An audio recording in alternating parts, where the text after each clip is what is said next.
గత కొన్ని ఏళ్లుగా వైఎస్ఆర్ కాంగ్రెస్ పార్టీలో ఉంటూ సీనియర్ నాయకులుగా యాక్టివ్గా ఉంటూ ఎన్నో సేవా కార్యక్రమాలు గిద్దరు నియోజకవర్గంలో చేసినటువంటి కామూరి రమణారెడ్డి గారు ఆయనతో మాట్లాడే ప్రయత్నం చేద్దాం. గత 2 రోజులుగా ఆయన ఎదుర్కొన్నటువంటి సమస్యలు, బర్త్డే కార్యక్రమం జరగాలి, నూతన సంవత్సర వేడుకలు జరుపుకోవాలి, అందుకు జగన్మోహన్ రెడ్డికి సంబంధించిన ఫ్లెక్సీలు భారీగా వేసుకొని అభిమానం చాటుకోవాలని చూసినటువంటి కామూరి రమణారెడ్డితో పాటు ఆయన అభిమానులకి ఏ విధమైన అనుభవం ఎదురైందో కూడా ఆయనతో మాట్లాడే ప్రయత్నం చేద్దాం. సార్ చెప్పండి, ప్రధానంగా ముందు మీకు పుట్టినరోజు శుభాకాంక్షలు, నూతన సంవత్సర వేడుకల సమయంలో శుభాకాంక్షలు. ధన్యవాదములు. అందరికీ నమస్కారములు. గిద్దలూరు నియోజక ప్రజలకు నూతన సంవత్సర శుభాకాంక్షలు మరియు సంక్రాంతి శుభాకాంక్షలు. మేము గత జగన్మోహన్ రెడ్డి గారు పార్టీ పెట్టినప్పటి నుంచి మేము వైఎస్ఆర్ కాంగ్రెస్ పార్టీలో ఉన్నాము. మేము గత 10 సంవత్సరాల నుంచి గిద్దలూరు తాలూకా కొమరోలు మండల ప్రెసిడెంట్గా మా మద్దలు ఇప్పుడు స్టిల్ పనిచేస్తున్నారు. మా వైఎస్ఆర్సీపీ అభిమానులు కానీ, జగన్మోహన్ రెడ్డి గారి అభిమానులు కానీ మా బర్త్డే కార్యక్రమం జనవరి 1 నాది. అలాగే జనవరి 1 ఉండడం వల్ల వైఎస్ఆర్సీపీ అభిమానులందరూ జగన్మోహన్ రెడ్డి గారి ఫ్లెక్సీలు, మా ఫ్లెక్సీలు భారీ ఎత్తున ఏర్పాటు చేశారు గిద్దలూరు నియోజకవర్గంలో. కానీ ఇక్కడ ప్రజాస్వామ్యం గిద్దలూరులో ఉందా లేదా అని నాకైతే అర్థం కావడం లేదు. 20-30 మంది రౌడీలు రాత్రిపూట వచ్చి తాగి తందనాలు ఆడి పెట్రోల్ ఓడి కాలుస్తామని అని చెప్పి వీరంగం సృష్టించి మా ఫ్లెక్సీలన్నీ చించేసి గిద్దలూరు నియోజకవర్గం నుంచి పారిపోతారా లేదా అనే ఉద్దేశంతో భయంకరమైన వీరంగం సృష్టించారు.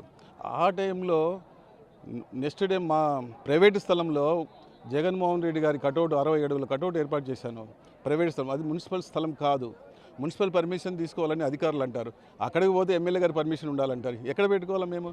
అట్లీస్ట్ ప్రైవేట్ స్థలంలో కూడా కటౌట్ పెట్టినా కానీ జగన్మోహన్ రెడ్డి గారి కటౌట్ను ముక్కలుగా చేసి తలను కిందికేసి వాళ్ళు ఇష్టం వచ్చినట్టు చేసి ఈ విధంగా చేస్తున్నప్పుడు గిద్దలూరులో ప్రజాస్వామ్యం ఉందా లేదని మాకు అర్థం కాలేదు.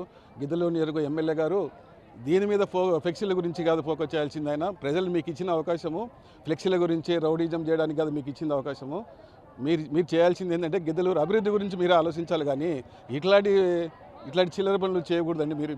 మీ రాజకీయ భవిష్యత్తు చాలా ముఖ్యము. మీరు ఈ విధంగా ఈ నూతన సంవత్సరంలో మీకు ఒక చిన్న విన్నపం చేస్తున్నాను ఎమ్మెల్యే గారు.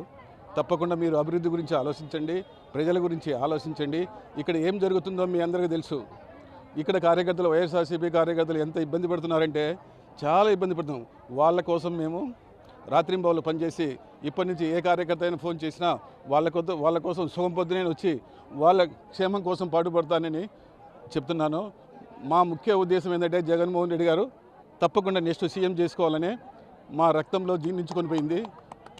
ఆ ఉద్దేశంతోనే మేమందరం కలిసికట్టుగా ముందుకెళ్తాము. ప్రైవేట్ ఇబ్బందులు పెట్టినా కానీ మేము భయపడేది లేదు.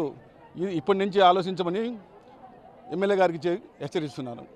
ప్రధానంగా జగన్మోహన్ రెడ్డి కట్అవుట్లు మీరు యాక్చువల్గా ప్రైవేట్ స్థలంలో పెట్టారు కదా, వాళ్ళకేంటి ఇబ్బంది? ముక్కలు చేసి తల కూడా కిందకి ఇసిరి పడేసినట్టున్నారు. వాళ్ళు అక్కడ ఇప్పుడు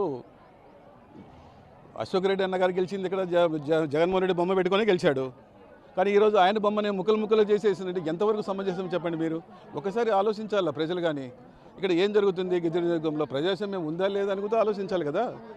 ఇది సమస్యం కాదు. మనం ఎక్కడున్నామో బ్రిటిష్ కాలంలో ఉన్నామా? మనకి 70 సంవత్సరాలు స్వాతంత్రం వచ్చి ఇది ఎక్కడ ఉన్నామని కూడా ఆలోచించకపోతే ఎట్లండి? ఆయన కట్అవుట్ భారీగా పెట్టండి ఎమ్మెల్యే గారు ఉన్నట్టుంది అక్కడ ఏమో అధికారులు వాళ్ళు ఇష్టం. ఇప్పుడు చూడండి మీరు, ఇప్పుడు చూడండి రాత్రి గిద్దలూరు నియోజకవర్గం ఆయన కందుల నాగార్జున రెడ్డి గారు రాత్రి అన్నీ మొత్తం తీసిపేశారు. మన జగన్మోహన్ రెడ్డి గారి బర్త్డే కూడా మొత్తం తీసేశారు. చెన్నారెడ్డి గారి గురించి కూడా లేనిపోని కేసులన్నీ పెట్టేసి ఎంత ఇబ్బంది పెడుతున్నాం ఇక్కడ. వైఎస్ఆర్సీపీ కార్యక్రమం మన కృష్ణారెడ్డి అన్న కూడా చాలా ఇబ్బంది పెట్టారు. దొంగ కేసులన్నీ పెట్టేసి చాలా కార్యకర్తలు చాలా ఇబ్బంది పడుతున్నారు ఇక్కడ. తప్పకుండా మేము కార్యకర్తల కోసం ఖచ్చితంగా ముందుండి నడిపిస్తాము. ప్రధానంగా మీరు భారీ వైఎస్ఆర్ అభిమానిగా చాలా సేవా కార్యక్రమాలు కూడా చేస్తున్నట్టు ఈ కాన్స్టిట్యూన్సీలో రాజన్న క్యాంటీన్, మొదట అన్న క్యాంటీన్ కంటే ముందు రాజన్న క్యాంటీన్ మీ దగ్గర పెట్టినట్టు అనిపిస్తుంది. మేము గత 10 సంవత్సరాల నుంచి వైవి సుబ్బారెడ్డి అన్న గారు ఇక్కడ రాజన్న క్యాంటీన్ ఓపెన్ చేశారు 10 సంవత్సరాల క్రితము. ఈ రోజు వరకు కూడా మేము అదే క్యాంటీన్ మెయింటైన్ చేస్తున్నాము. లక్షల మంది ఇక్కడ భోంచేస్తున్నారు. ఒక రాజన్న క్యాంటీనే కాదు, జగన్మోహన్ రెడ్డి పేరు మీద మేము ప్రతి పల్లెలో వైఎస్ఆర్సీపీ పార్టీ మీద ప్రతి పల్లెలు అన్నదానం చేస్తున్నాము. ఎక్కడ గుడికి కావాలన్నా, ఎక్కడ ఏ ప్రజలు వచ్చి ఏ ఇబ్బంది పడినా తప్పకుండా సేవా కార్యక్రమాలు తప్పకుండా చేస్తాము. ఇవన్నీ జగన్మోహన్ రెడ్డి గారు నెక్స్ట్ ముఖ్యమంత్రి కావాలనే మా ఉద్దేశము. ఫైనల్గా మీరు వైఎస్ఆర్సీపీ కార్యకర్తలకు చెప్పేది, ఎందుకంటే చాలా సంఘర్షణ ఎదుర్కొంటున్నారు గిద్దల నియోజకవర్గంలో కార్యకర్తలు. ఎవరు భయపడాల్సిన అవసరం లేదు. తప్పకుండా జగన్మోహన్ రెడ్డి అన్న గారు సీఎం అవుతాడు. తర్వాత మీరు ఏం భయపడాల్సిన అవసరం లేదు. మనం అందరం కలిసి సమిష్టిగా అందరం కలిసి ఏ ప్రాబ్లం వచ్చినా అందరం ఎదుర్కొందాం. ఏ సమస్య వచ్చినా అందరం కలిసి సమిష్టిగా ఎదుర్కొందాము. కామూరి రమణారెడ్డి గారు చెప్పిన బట్టి చూస్తుంటే గిద్దల నియోజకవర్గంలో ప్రజాస్వామ్యం ఉందా, బ్రిటిష్ రాజ్యంలో ఏమన్నా మనం బతుకుతున్నామని ప్రశ్నిస్తున్న పరిస్థితి ఉంది. ఎందుకంటే ప్రైవేటు స్థలంలో కూడా మేము జగన్మోహన్ రెడ్డి కటౌట్లు పెట్టుకుంటే ముక్కలు చేసి కింద పడేసినటువంటి దౌర్భాగ్యమైన పరిస్థితి గిద్దల నియోజకవర్గంలో ఎందుకు వచ్చిందని కూడా ఆయన ప్రశ్నిస్తున్నారు. అయినా సరే మేము వెనక్కి తగ్గేది లేదు. వైఎస్ఆర్ కాంగ్రెస్ పార్టీ బలపరచడం కోసం కార్యకర్తలకు అండగా ఉంటాం. ముఖ్యమంత్రిగా జగన్మోహన్ రెడ్డి మరోసారి చూడడానికి మేము ఏ విధమైనటువంటి రిస్క్ చేయడానికైనా సిద్ధంగా ఉన్నామని చెప్తున్నారు.